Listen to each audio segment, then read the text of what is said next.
Ramsuratkumar, Yogi Ramsuratkumar, Yogi Ramsuratkumar, Jaya Guru Raya. Rama Rama Rama Rama Rama Rama Rama Rama Rama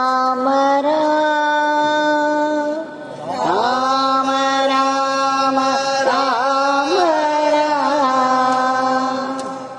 Rama Rama Rama Rama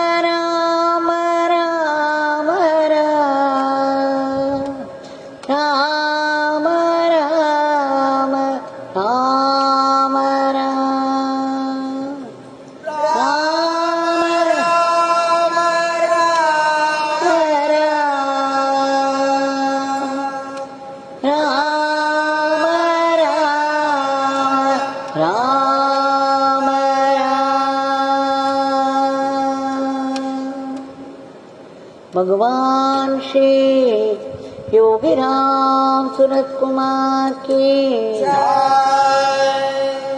सर्वं योगी रामसूरतकुमारार्पणमस्तु।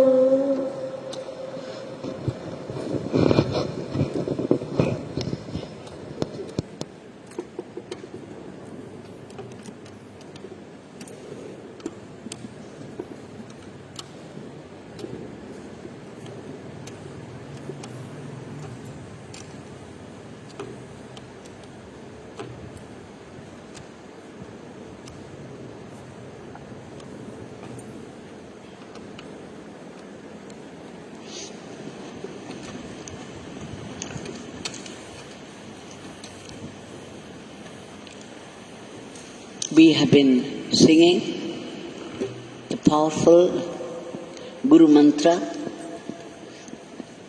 the divine name Yogi Ramsuratkumar, and offered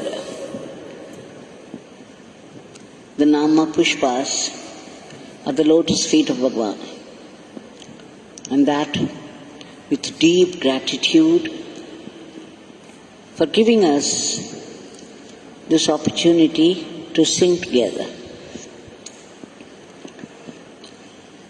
And that again, the powerful shrine of Bhagwan.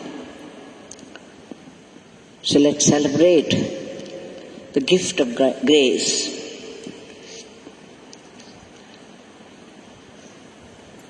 Now,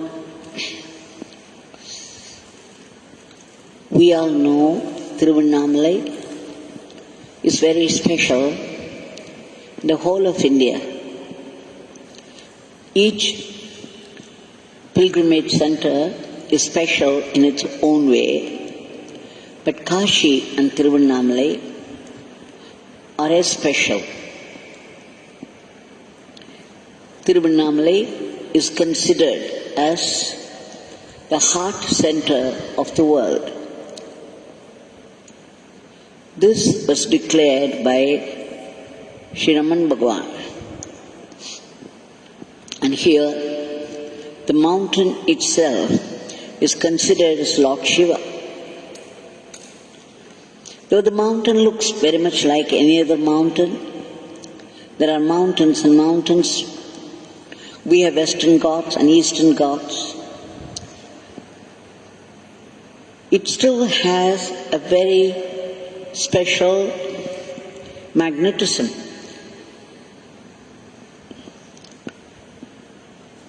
Even the Mahatmas look very much like ordinary human beings, but then they are very special. They are established in the highest truth, and everything about them radiates that truth. Likewise, Arunachala mountain is very special because it's Shiva himself. Many thousands of years before, Lord Shiva stood as a huge column of fire. The fire is not the physical fire. It was a huge column of light the light of Parabrahman, the light of the ultimate deity, the light of the highest knowledge, the truth. Now that's solidified into the present condition. Now it looks like a stone mountain. But then we shall see in any sanctum sanctorium, in any temple, there will be a special energy. And people are not allowed inside.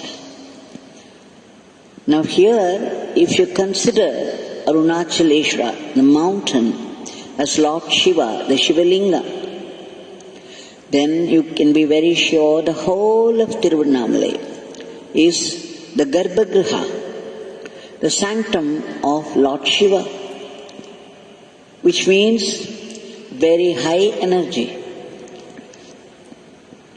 So much so, here the mountain has a magnetic pull towards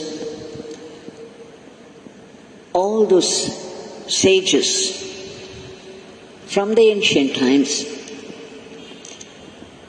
saints of different orders and sadhaks from all over the world.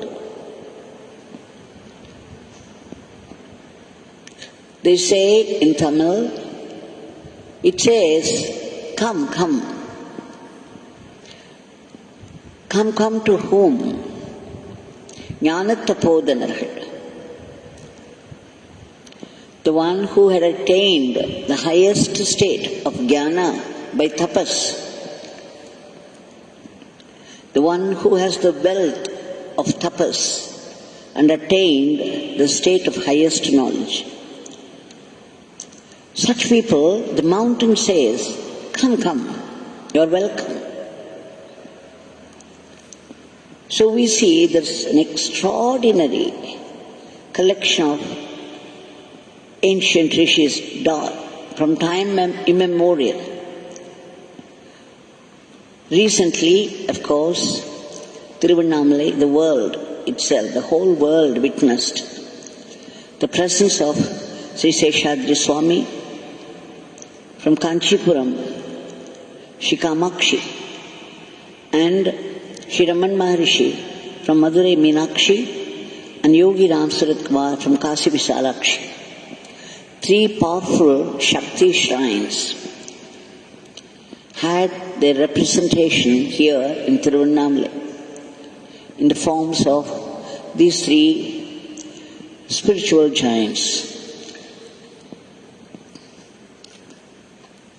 You know that all the three were devoted to Lord Shiva. Shri Raman Bhagwan called Arunachaleshwara his father.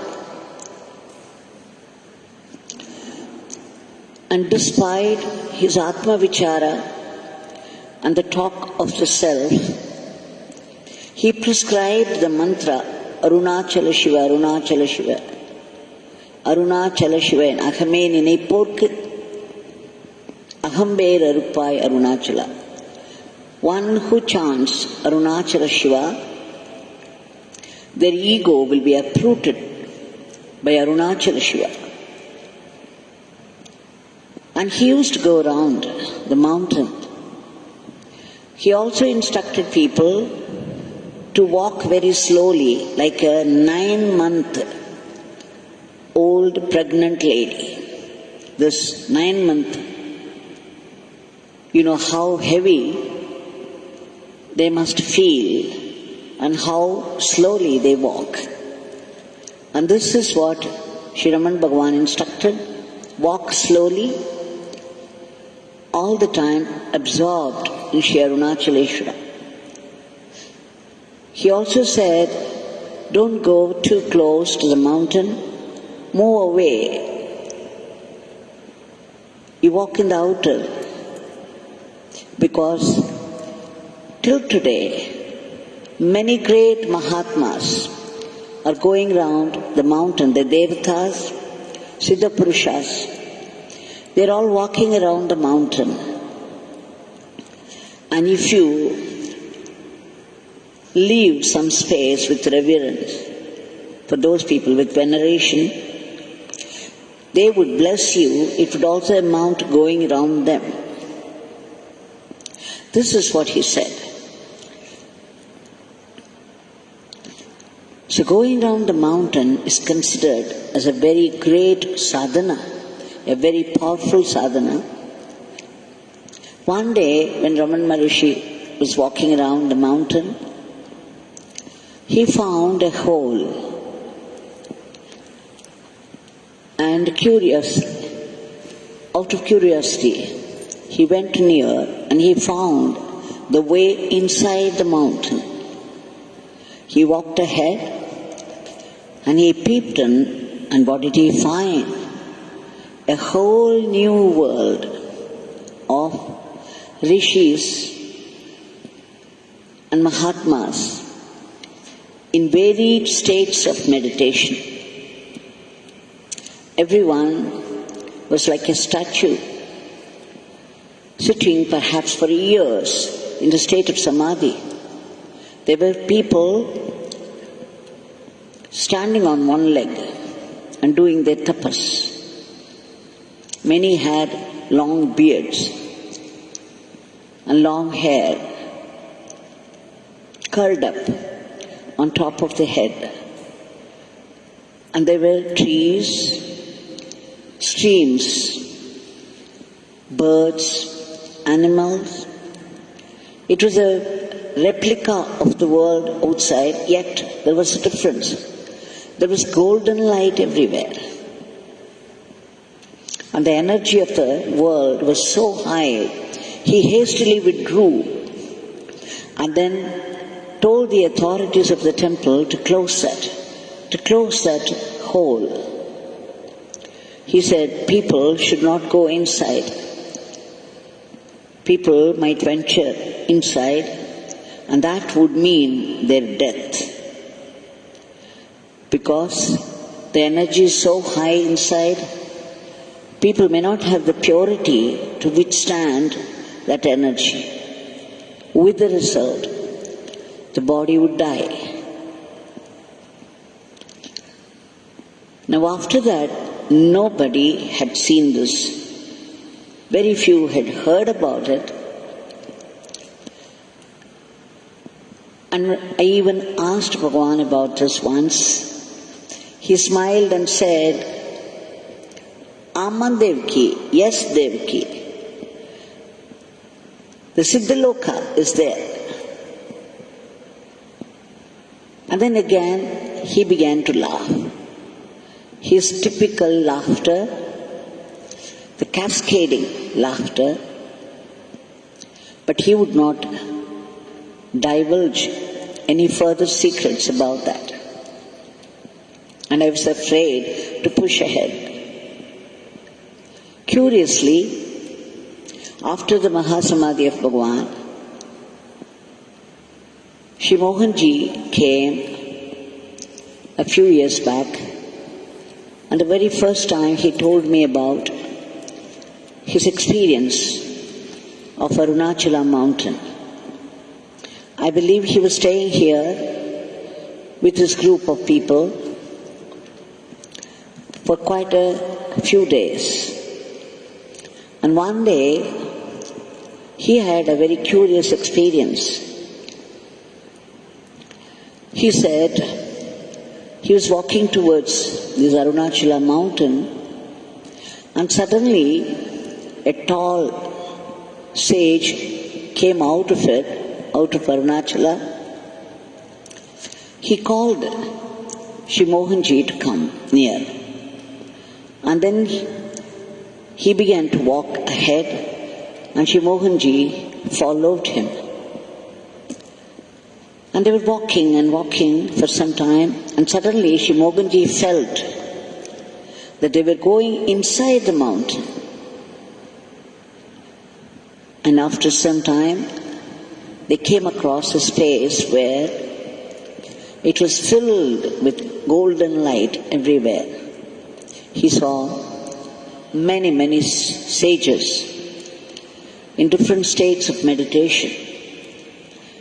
There were streams of water, huge trees, birds, but everything was golden in color. Suddenly he felt, he had heard about Siddhaloka. He felt that this was an extraordinary world that Arunachala is carrying in its stomach. And he felt he could not come out. He felt that he was also, some of those people there seemed to be familiar to him, and he did not want to come out. And the thought came to him, when there is such a world here, why would I live in the world of that mind, this Maya world outside? As soon as the thought came, he found himself coming out of the place. Very curious indeed. As long as he was one, without any thought, completely absorbed in the world there, all that he could see was only this. People in varied states of tapas, states of samadhi, and the golden light permeating everything there. But the minute the thought of the world outside, and his feeling intensely, why would he stay outside, in the outside world? Suddenly he felt he was out, he had come out. If great masters begin to feel that they should go to Siddhaloka, what would the people of the world do? They have come here with the mission to lead the mankind to light. I remember a story from Swami Nityananda of Ganeshpuri. Once Ganeshpuri Nityananda would leave his body, and then he went to the Siddhaloka. There he met Sri Ramakrishna Paramahamsa, Swami Vivekananda, and other great masters who had come before him. And I believe they all pushed him down, saying that this is no time for you.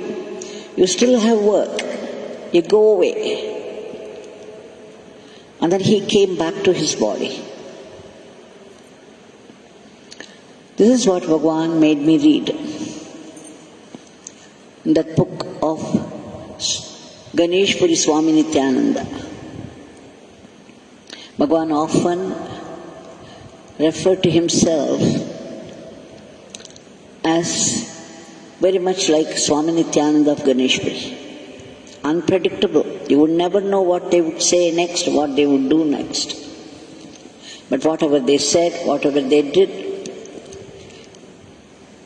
was the best that could happen to the world. Now in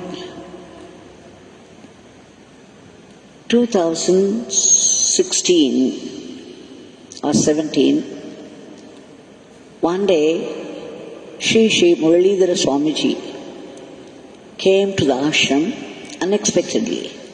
None of us had any idea that he was coming. He's also very unpredictable. And he came all of a sudden, and when we were sitting and talking to him, the devotees in the ashram, I asked him if there was any special reason for his sudden visit. Then he said that he was doing meditation a few days before that, before his coming. He was doing his meditation, a very deep meditation most of the day. And he felt a strange bliss all through the day. And he felt a strange Shakti filling up his body. He continued to be in the same state, and then the night came. He also thought he would go and lie down. But then he felt very fresh with his Shakti. And this continued state of bliss. He was unable to sleep.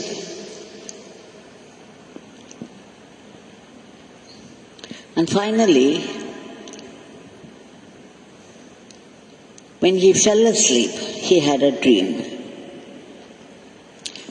In the dream, he found himself sitting in Tiruvannamalai on the mountain with Bhagwan Yogi Ramsuratkumar.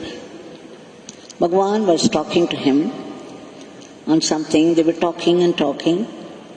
And suddenly, even while talking, Bhagwan got up and held out his hand.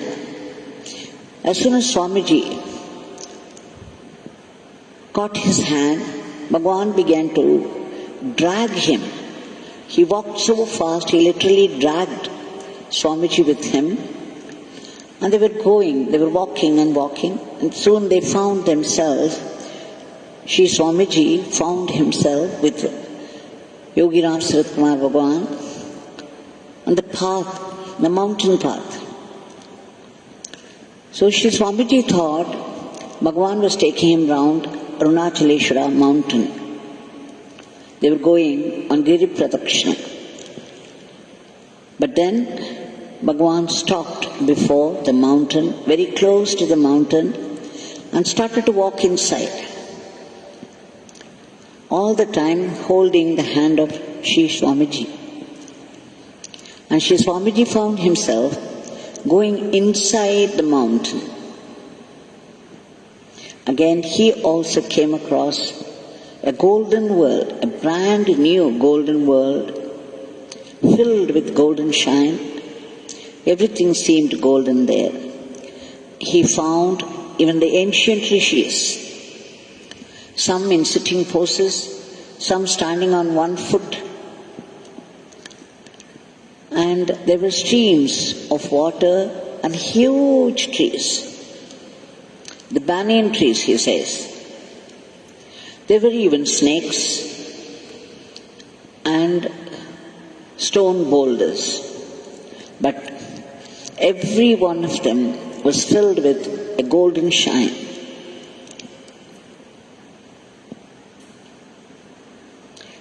He said he was completely absorbed in that. And Bhagwan was showing him all these glimpses of the world inside. And he laughed. And soon he began to bring him out. He said,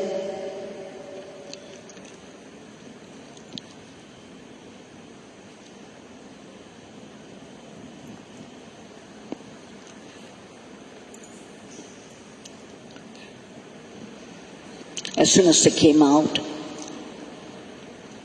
the scenes, the glimpses he had of the golden inside of the mountain took over completely. He was very much absorbed in that, and the ecstasy continued to stay on. He tried to stay in Chennai for a few days, but he was unable to stay on. He had to rush to Tiruvannamalai. He had to come to the mountain. He said that's how it happened. So you see, whatever Raman Maharishi found, I read it in one of those books, I forget the author, is being confirmed again and again through these Mahatmas.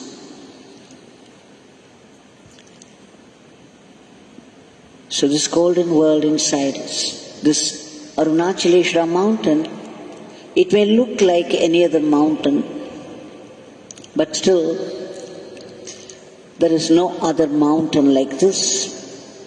It's a golden mountain with emanations of golden light, which means energy of the highest order. And they say that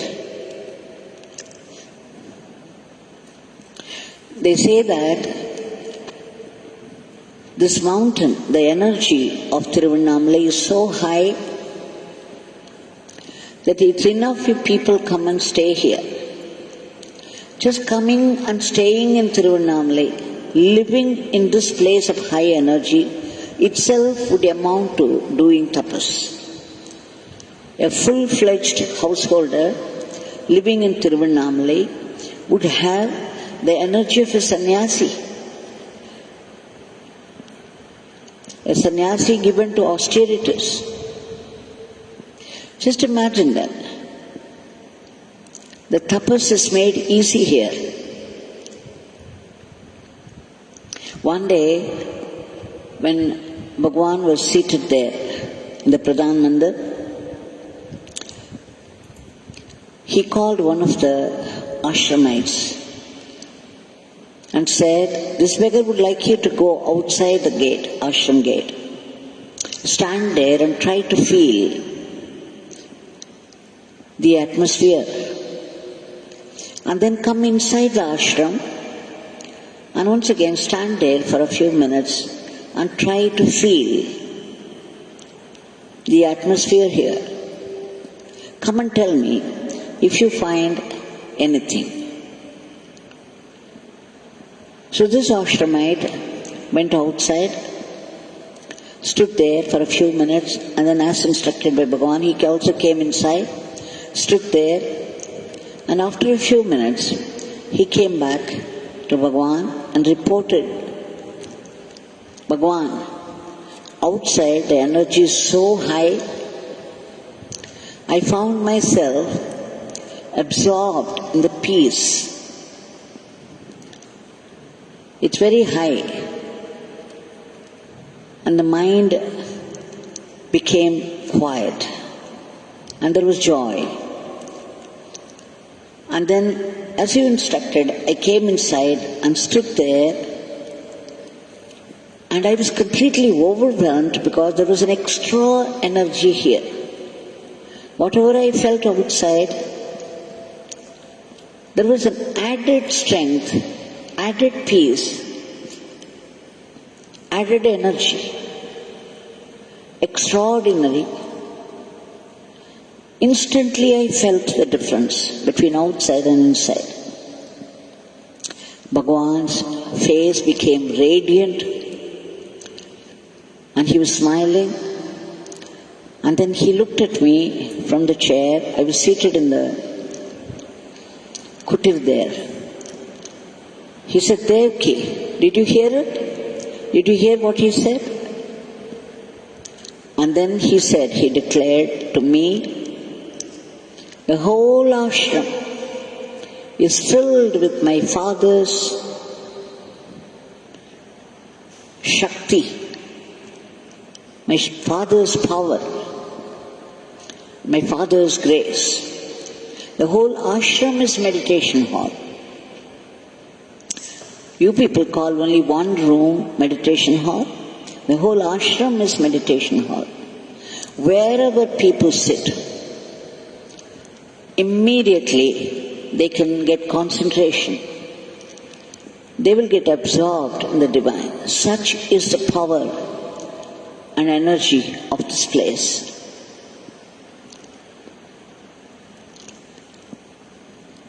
And in the year 2000, when Bhagwan was seated in the same chair, it was a Deepam day, and many people had gathered outside. Lakhs and lakhs of people, about 22 lakhs would gather on the Deepam day. There would be no space at all to take even one step further. You would be jammed And if we could go high up there and see from a helicopter, it would look as though the mountain Arunachaleshwara, Lord Shiva, was wearing a huge mala, 14 kilometers long, a mala of Kabbalas, mala of the human heads, true to the nature of Shiva. Now people had gathered outside the Pradhan Mandir for Bhagwan to come out, because every year Bhagwan was coming out.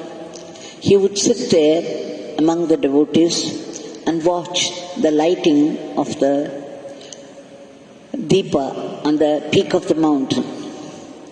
But that year, it was 2000, the last year,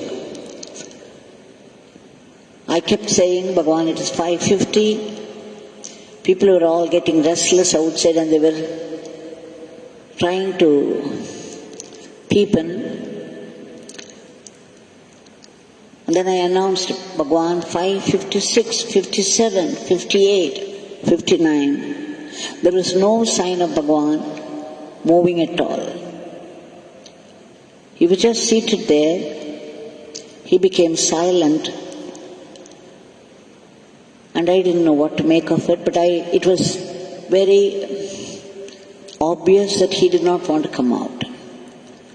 And when I said, 6 o'clock they have lighted, because outside people were all shouting excitedly, Annamalai Karohara. So I said, Bhagwan, they have lighted the lamp. Now people have started moving. They are going around the mountain. Immediately Bhagwan said, okay, you two, you and Vijayalakshmi can come here, you can go around this beggar. Let those people go around the mountain, you people can go around this beggar. And you do your namaskaram to this beggar. And of course, he said, if you want, you can go around this beggar 3 times. So we made our round 3 times, and then we prostrated before Bhagwan. Curiously, that day, the rest of the evening, we could not get to see the Deepam at all. But Bhagwan was in front of us all the time. That was his way of revealing the truth of his being, that he is the Deepam of Arunachaleshwara. He is the original column of fire, the fire of supreme knowledge that blazed forth for the entire cosmos to see.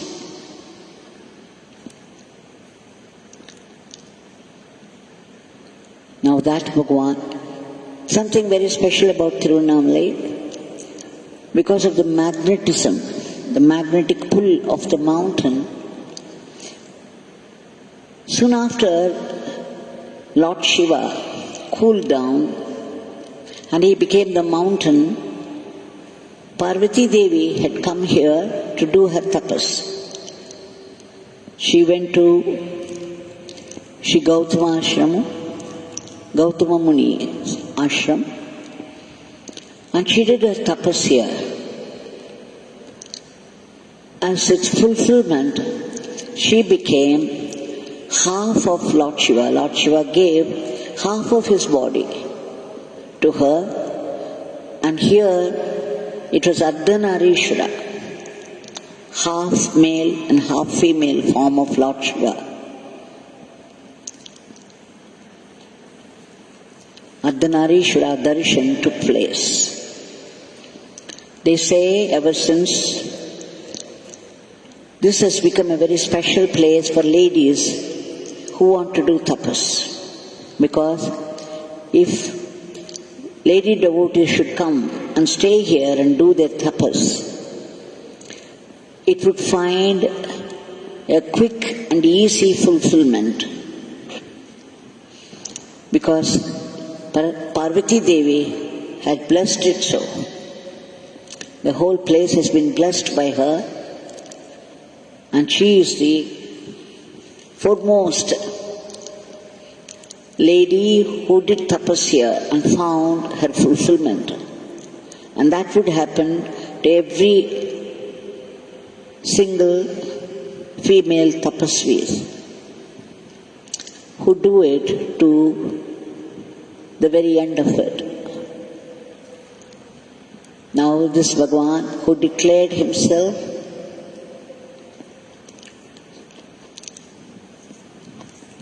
as none other than Lord Arunachaleshwara is here before us with his raised hand in benediction, and his face is in deep samadhi. Sometime back, I think I must have mentioned it some days back also, but it's very appropriate to mention this here again. On the New Year Day, Tamil New Year Day, one Sri Mahabharati had come from Chennai with some IAS officers. They had come for the election. And they came and sat there in the Pradhan Mandir. And Sri Mahabharati has a habit of doing dhyana, meditation for 3.5 hours every day. When he came and sat there in our Pradhan Mandir, he found himself easily absorbed. And what is more, he could go one step higher, and he found a very strange bliss filling his being for the first time. Then he knew that he had gone to a higher realm in his meditation, because such is the energy of the place. He was all appreciative, and as soon as he went back to Chennai, he told his wife, who is also doing meditation every day with her husband. And she was the inspiration. She said, let's go to that place immediately. I believe they are coming every Purnami day. They go around the mountain, but they had no idea about this ashram. They had never visited before. But this New Year Day, they were drawn to this place, and then he found a new realm in his meditation. So they came and stayed here the whole day till about 6 o'clock in the evening, and said this is an extraordinary place with extraordinary energy. So from time to time, our own experiences and the experiences of others prove Bhagwan's statement again and again. Now we shall offer our today's prayer at the feet of Bhagwan. Bhagwan, there is nothing that you do not know. We beg you, we can only beg you, and we keep begging you for so long now, to cast your compassionate glance upon the whole world and free the entire humanity from the clutches of this cruel virus and its variants, and bring back normalcy, a dharmic normalcy in every aspect of life in the entire world. And Bhagwan, there is panic in the heart of people and the pandemic. Only you can root out this panic from the hearts of people, all the negativities. Kindly stop immediately the rapid spread of the disease and enter this medicine, make it work so that it would kill the virus and its clan completely in entirety. And Bhagwan, there are many people, many patients afflicted with this, unable to find a room in any hospital, unable to find the right treatment, the medicine, and are in a deep state of distress. Only you can help them. Please make rooms available to these people and the right treatment also. We pray to you for their speedy recovery to normalcy, normal health, and return home safely. And Bhagwan, there are people, great soldiers, brave soldiers, who labor day and night at the very risk of their life in order to save other lives. Please give them protection and a boost to economy, and above all, knowing very well the greatness of this ashram, the prevailing Shakti here, we beg you again and again and again for constant remembrance of your name and the attitude of being an instrument, a fitting instrument in your hands to go about our lives. And please give us, bless us to see only your presence and your blessing in every event of our lives. Jai Yogi Ramsuratkumar.